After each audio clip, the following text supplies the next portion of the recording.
चलो वाल्वो, आज पढ़ रहे हैं इलेक्ट्रोस्टैटिक्स, आगे से कंटिन्यू कर रहे हैं वहीं से जहाँ से कल छोड़ा था। कल यूनिट्स ऑफ चार्ज तक पढ़ा दिया था मैंने आपको। आज स्टार्ट कर रहे हैं कहाँ से, डाइलेक्ट्रिक कांस्टेंट और रिलेटिव इलेक्ट्रिकल परमिटिविटी। क्या है dielectric constant, relative electrical permittivity को किस तरीके से डाइलेक्ट्रिक कांस्टेंट से हम निकाल सकते हैं, क्या करेंगे वो सब कुछ देख रहे हैं इसमें। When the charges are situated in a medium, कल मैंने आपको कूलॉम्स लॉ पढ़ाया था। तो कूलॉम्स लॉ में बताया था कि जो फोर्स होती है वो किसके बराबर थी, के Q1 Q2 upon are square के बराबर थी। तो उसी से रिलेट करते हुए थोड़ा बहुत निकालेंगे। When the charges are situated in a medium other than free space, अगर फ्री स्पेस के लिए था, कल बताया था, तो यहाँ क्या ले रहे थे हम लोग, एप्सिलॉन नॉट ले रहे थे, जैसे यहाँ पे लिया है, नीचे भी बताऊंगा। लेकिन अगर फ्री स्पेस के अलावा और कोई मीडियम आ गया तो हम लोग क्या करते हैं, फोर्स को तो एफ नॉट की जगह, एफ की जगह पे एफ एम लिख दे रहे हैं, force in any other medium, और एप्सिलॉन नॉट नहीं लेंगे, एप्सिलॉन लेंगे बस। 1/4 epsilon Q1 Q2 upon are square. यहाँ पे एप्सिलॉन को क्या बोलते हैं, absolute electrical permittivity of intervening medium. जैसे वहाँ क्या बोलते थे, absolute electrical permittivity of free space, यहाँ बोलते हैं इंटरवेनिंग मीडियम। जो भी मीडियम, अब फ्री स्पेस मतलब वैक्यूम की जगह पे आ चुका है, whether it can be air, glass हो सकता है, हाइड्रोजन हो सकता है, कुछ भी हो सकता है। Force between the same two charges, अब वही सेम दो चार्ज हैं, सेम दो ही उतने डिस्टेंस पे अपार्ट पे रखे हैं, लेकिन अब इस बार फ्री स्पेस की बात कर रहे हैं, वैक्यूम की बात कर रहे हैं। तो एफ नॉट क्या हो जाएगा, 1/4 Q1 Q2 upon are square.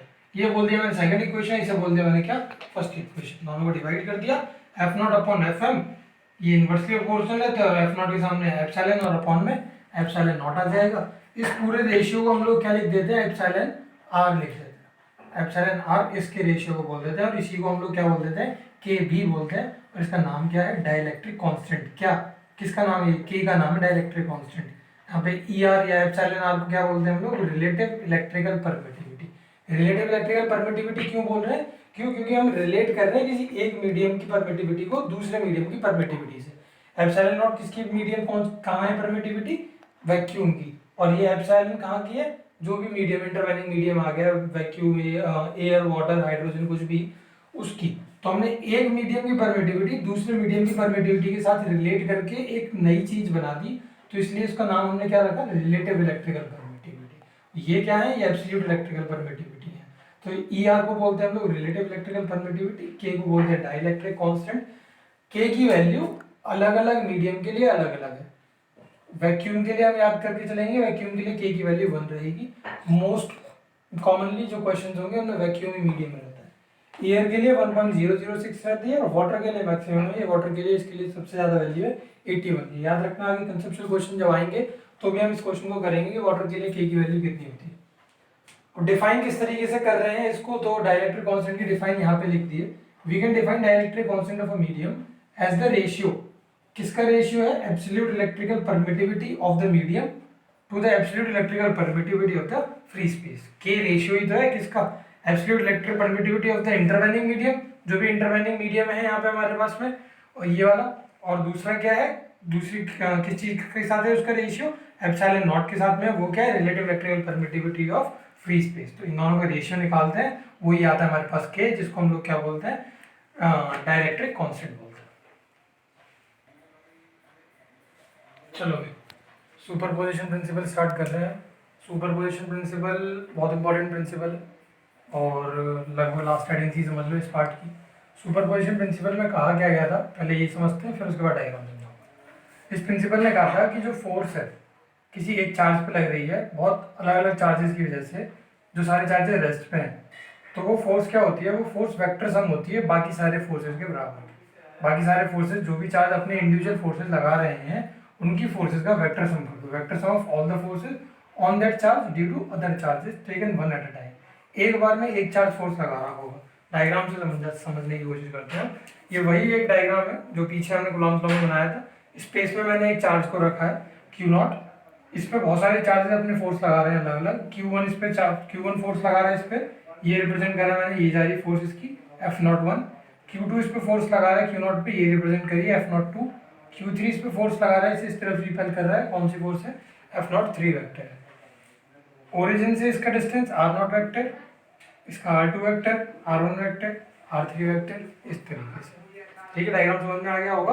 तो हम बोल रहे हैं कि ये जो इस वाले चार्ज पे जो नेट फोर्स लगेगी वो कितनी होगी, ये वाली और ये वाली फोर्स के वेक्टर सम के बराबर होगी। ये कहता है सुपरपोजिशन प्रिंसिपल। एक चार्ज पे बहुत सारे चार्जेस फोर्स लगाते हैं तो उस चार्ज पर total force will be equal to sum of the individual forces, और सम कैसा होना चाहिए, वेक्टर सम होना चाहिए। F is equals to F naught 1 vector plus F naught 2 vector plus F naught 3 vector so on to F naught n vector। ये not है, not n है, ये o n ऑन मत समझ लेना भाई। फर्स्ट इक्वेशन हो गई। उसके बाद में यहाँ पे F naught जो है वो क्या है, F naught 1 जो है, F naught 1 is force on Q naught,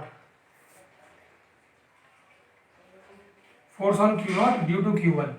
Q naught पे फोर्स लग रही है Q1 से, वो F naught 1। तो कूलॉम्स लॉ से F naught 1 को अगर मैं लिखता हूँ तो किस तरीके से लिख सकता हूँ, 1/4 pi epsilon naught Q naught Q1 upon R1 not.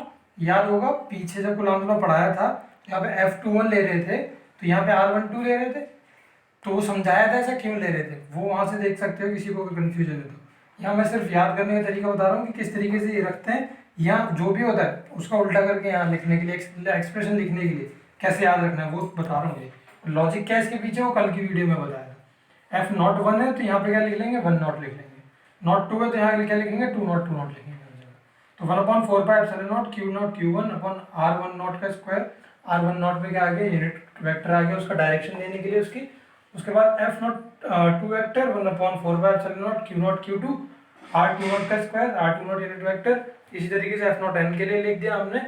इस इन तीनों को 1 2 3 इन तीनों को उठा के मैंने फर्स्ट इक्वेशन में पुट कर दिया। 1/4 पाई एप्सिलॉन नॉट कॉमन ले लिया, Q naught Q1 R1 naught का square, R1 naught unit vector.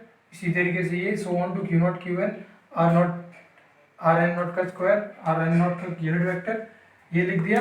इसी को तो थोड़ा सा सिंप्लीफाई कर दिया, किस तरीके से, समेशन की फॉर्म में लिख दिया, जैसे 11th क्लास में भी देखा था आपने, लिखते थे हम लोग 1/4 पाई एप्सिलॉन नॉट समेशन आई की वैल्यू कहाँ से कहाँ तक जा रही है, 0 से लेके 1 तक जा रही है, वही हमने यहाँ पे सब्स्टिट्यूट करा है। Q naught Qi आई की वैल्यू कहाँ से जाएगी, 0 से लेके 1 तक हम सब्स्टिट्यूट करते जाएंगे। उसके बाद में I नॉट और यहाँ पे क्या लिख देंगे, I नॉट आई की वैल्यू 1 से लेके n तक है, कहाँ से, 1 से लेके n तक। 1/4 पाई एप्सिलॉन नॉट आई की वैल्यू 1 से लेके n तक। आई की जगह एक बार हम क्या करेंगे, यहाँ पे 1 पुट करेंगे तो क्या बन जाएगा, 1 नॉट बन जाएगा। यहाँ पे Q1 बन जाएगा, यहाँ पे भी 1 नॉट बन जाएगा। 2 पुट करोगे 2 बन जाएगा, 3 पुट करोगे 3 और n पुट करोगे तो n नॉट तक चले जाएंगे। तो सिंप्लीफाई करके हमने ये एक्सप्रेशन बना दी ये वाली। अब इसी वाले एक्सप्रेशन को इस तरीके से भी लिख सकते हैं, कैसे, F vector is equals to Q naught तो सब में ही है ना, तो Q नॉट बाहर निकाल लेते, Q not upon 4 pi epsilon not हो जाएगा। समेशन I 1 से लेके कहाँ तक जा रहा है, वही I n तक ही जा रहा है। QI लिखेंगे यहाँ पे, एक ही तो चार्ज रहेगा, Q नॉट तो मैंने बाहर निकाल दिया। अपॉन यहाँ पे क्या कर दिया हमने, अब यहाँ पे हमने यूनिट वेक्टर की जगह पे क्या लिख दिया, वेक्टर अपॉन उसका मैग्नीट्यूड। ये तो होता था ना, कल बताया था। जैसे अब मैं क्या लिख रहा हूँ यहाँ पे, R1 नॉट वेक्टर का यूनिट वेक्टर लिख रहा हूँ तो कैसे लिखेंगे, R1 not vector upon R1 not vector का मैग्नीट्यूड। तो वही लिख दिया मैंने, RI not vector upon RI not vector का मैग्नीट्यूड। अब क्या हो जाएगा, स्क्वायर तो पहले से ही था यहाँ पे, एक और हम ले आए तो यहाँ क्यूब बन जाएगा। तो इस तरीके से भी एक्सप्रेशन को लिख सकते हैं। तो कहीं कहीं न्यूमेरिकल्स में इस तरीके के एक्सप्रेशन को यूज़ करने की जरूरत पड़ सकती है, कहीं कहीं हम ये यूज़ कर लेंगे। तो ये दोनों एक्सप्रेशन है, इन्हें नोट कर लीजिएगा। इसे सेकंड इक्वेशन लेबल कर देना, इसे थर्ड इक्वेशन लेबल कर देना। और ध्यान रखना जो नोट्स दिए थे उनमें यहाँ पे थोड़ी बहुत करेक्शन है, जो नोटबुक में से भेजे थे उसमें कुछ मिस्टेक्स हैं, यहाँ आई के लिए और यहाँ आई के लिए, तो उन्हें एक बार चेक कर लेना। वीडियो में से जो भी करेक्शन होता है नोट्स में उन्हें भी कर लेना।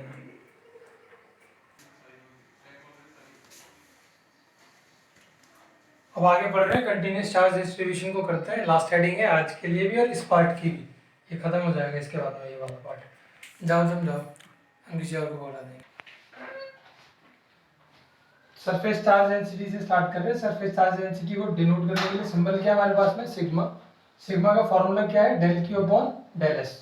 डेल क्यू क्या है यहाँ पे, चार्ज, कौन सा चार्ज। अब सरफेस चार्ज डेंसिटी है तो कैसे कर रहे हैं हम इसके बारे में बात, ये बता देता हूँ थोड़ा सा।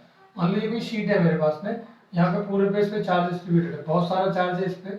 लेकिन मैं क्या करना चाहता हूँ, इतनी ये छोटी सी शीट दिखाई है मैंने, ये शीट बहुत बड़ी होगी तो मैं किसी एक पर्टिकुलर छोटे से सरफेस पे चार्ज निकाल लेता हूँ, उसके हिसाब से पूरी शीट का चार्ज डिटरमाइन कर लूंगा। इसीलिए क्या करते हैं हम लोग, ये वाली चीजें जो हम तीनों पढ़ रहे हैं ये इसलिए पढ़ते हैं ताकि जो बड़ी बड़ी चीजें हैं जिनमें चार्ज कंटिन्यूस तरीके से डिस्ट्रीब्यूटेड है उसके बारे में डेंसिटी निकालते हैं। तो किसी पर्टिकुलर सरफेस, मान लो मैंने ये इतना सरफेस कंसीडर कर लिया, इस सरफेस पे जो भी चार्ज है उसकी डेंसिटी मैं निकालना चाहता हूँ। तो इस चार्ज को मैं क्या बोल रहा हूँ, डेल क्यू बोल रहा हूँ, और ये पूरा सरफेस जिसका एस है तो ये वाला इसका क्या बोल रहा हूँ मैं, इसे डेल एस बोल रहा हूँ। तो del Q upon del S क्या हो जाएगी, इस सरफेस पे चार्ज की डेंसिटी हो जाएगी कि चार्ज कितना डेंस है, कितना ज्यादा चार्ज प्रेजेंट है। ऐसे यूनिट कैसे निकालेंगे, चार्ज की ऐसे यूनिट कूलम और एरिया की ऐसे यूनिट क्या होती है, मीटर स्क्वायर, तो इसकी क्या हो जाएगी कूलम मीटर की पावर -2। यहाँ पे मैंने बता दिया है कि डेल क्यू डेल एस है। लीनियर चार्ज डेंसिटी, जैसे सरफेस की बात कर रहे थे तो सरफेस चार्ज डेंसिटी थी, लाइन की बात करेंगे तो लीनियर चार्ज डेंसिटी हो जाएगी। जैसे ये एक लाइन है इसमें बहुत सारा चार्ज प्रेजेंट है, ये इतना सारा चार्ज प्रेजेंट है, ये लाइन बहुत बड़ी है, मैंने बहुत छोटी सी लाइन दिखाई है। तो मैं किसी पर्टिकुलर पार्ट पे, मान लो ये वाला पार्ट मैंने कंसीडर कर लिया, मैं इस पे क्या निकालना चाह रहा हूँ, चार्ज की डेंसिटी निकालना चाह रहा हूँ। तो ये पूरी लाइन की लेंथ L थी, तो इस वाली लाइन की लेंथ में क्या कंसीडर कर रहा हूँ, डेल L कंसीडर कर रहा हूँ। पूरा चार्ज इस पे सपोज Q प्रेजेंट था, तो इस पे चार्ज कितना कंसीडर कर रहा हूँ मैं, डेल Q कंसीडर कर रहा हूँ। तो लैम्डा यहाँ से क्या हो जाएगा, del Q upon del L। Charge की यूनिट कूलम, L की यूनिट मीटर, तो ये इसकी यूनिट क्या बन जाएगी, कूलम मीटर है बस। और ये लाइन जो यहाँ पे दिखाई गई है ये जरूरी नहीं है इसी तरीके से स्ट्रेट हो, ये लाइन इस तरीके से भी हो सकती है, ये कर्व भी हो सकती है, ये ऐसे भी हो सकती है, कैसे भी हो सकती है लाइन, ठीक। उसके बाद लास्ट है volume charge density. Volume charge density में क्या है, मान लो ये कोई हमारे पास में क्यूब या क्यूबॉइड है,